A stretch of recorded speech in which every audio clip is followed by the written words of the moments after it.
hôm nay sẽ hướng dẫn cho các bạn làm món cháo đậu đỏ nước cốt dừa ăn kèm với lại dưa đậu muối. Cô mời các bạn cùng theo dõi nha.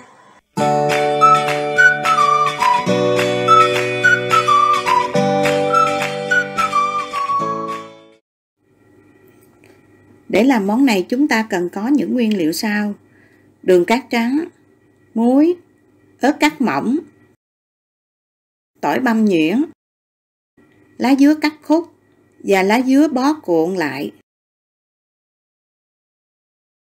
nước tương, mè trắng rang vàng giã nhuyễn, hạt nêm nấm hương, bột bắp, nước cốt dừa hộp, 100g gạo, 50g nếp, 100g đậu đỏ ngâm mềm và vớt ráo, 1 kg dưa leo, 200g đậu đũa. Tất cả đã được rửa sạch. Đầu tiên chúng ta sẽ làm món dưa đậu muối trước nha các bạn. Cô sẽ cắt đậu đũa thành từng khúc khoảng 5 cm. Ở đây cô dùng kéo cắt cho đều và nhanh hơn.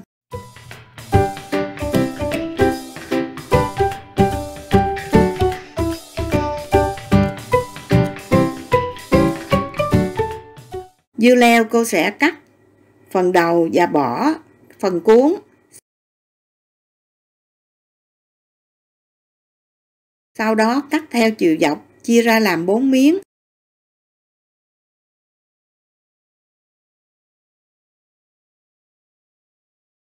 Và gọt bỏ phần hộp dưa bên trong.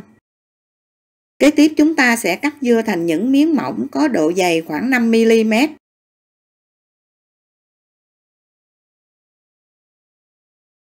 Sau khi cắt dưa xong, cô sẽ cho 1 muỗng cà phê muối đầy vào thau dưa leo. Trộn đều và để khoảng 10 phút cho dưa thấm muối. Để dưa giòn, chúng ta không nên cắt dưa quá mỏng, độ dày khoảng 5 mm là được. Khi vắt ráo miếng dưa sẽ không bị mặn. Lúc này những miếng dưa sẽ xẹp xuống. Các bạn vắt ráo và cho vào thau.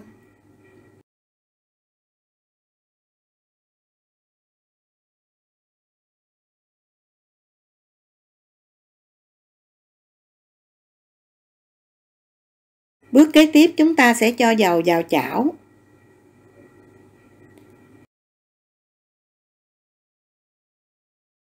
Khi dầu nóng, thả 1 muỗng cà phê tỏi băm vào, đảo đều cho thơm, sau đó cho phần đậu đũa vào xào.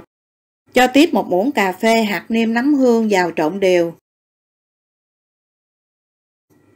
Đậy nắp lại cho đậu đũa giữ nước và mau mềm. Trường hợp đậu đũa hơi khô, các bạn có thể cho thêm một chút xíu nước để đậu đũa chín mềm mới ngon.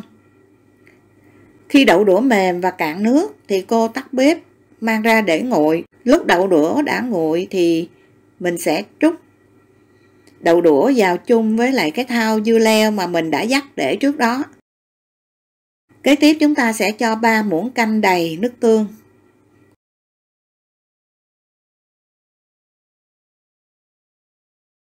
Một muỗng cà phê đầy tỏi băm.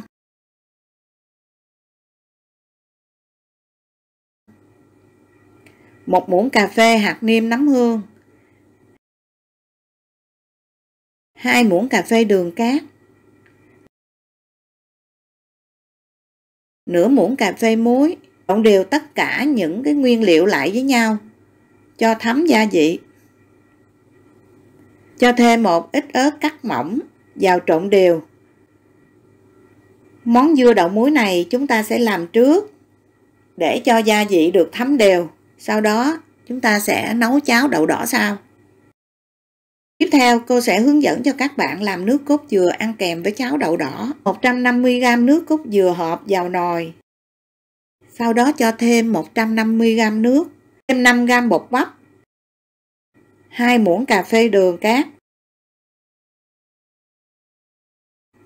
nửa muỗng cà phê muối, quậy tan đều hỗn hợp.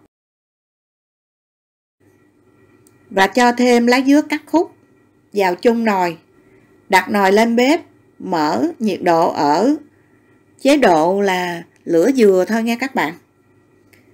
Khuấy đều tay cho đến khi hỗn hợp sôi và sánh nhẹ.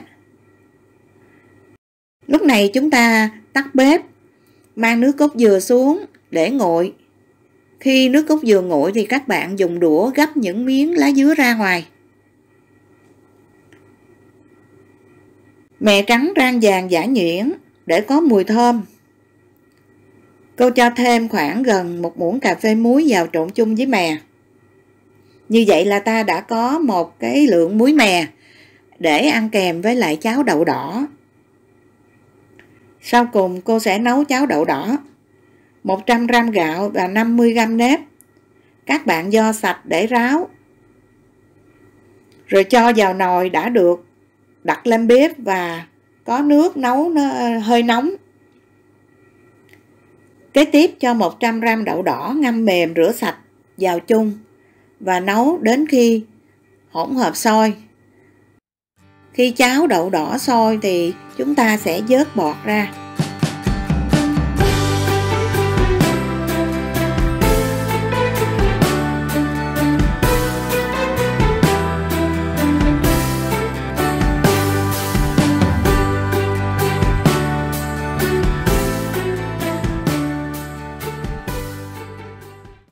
Nấu tiếp cho đến khi cháo nhừ và đậu mềm. Trong quá trình nấu cháo đậu đỏ các bạn chú ý mình sẽ khuấy liên tục và ma sát mạnh ở dưới đáy nồi để cháo không bị đóng và cháy khét ở bên dưới. Cháo nhừ, đậu mềm thì lúc này các bạn sẽ lấy cuộn lá dứa còn lại cho vào trong nồi và nấu cho sôi thêm khoảng vài phút.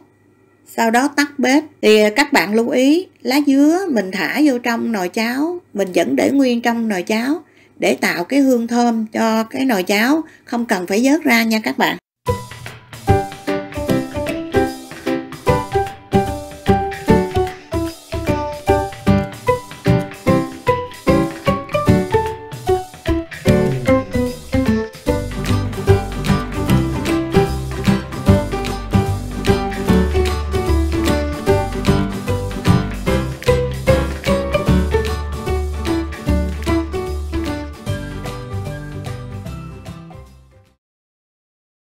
Chúng ta đã hoàn tất món cháo đậu đỏ ăn kèm với lại nước cốt dừa và dưa đậu muối.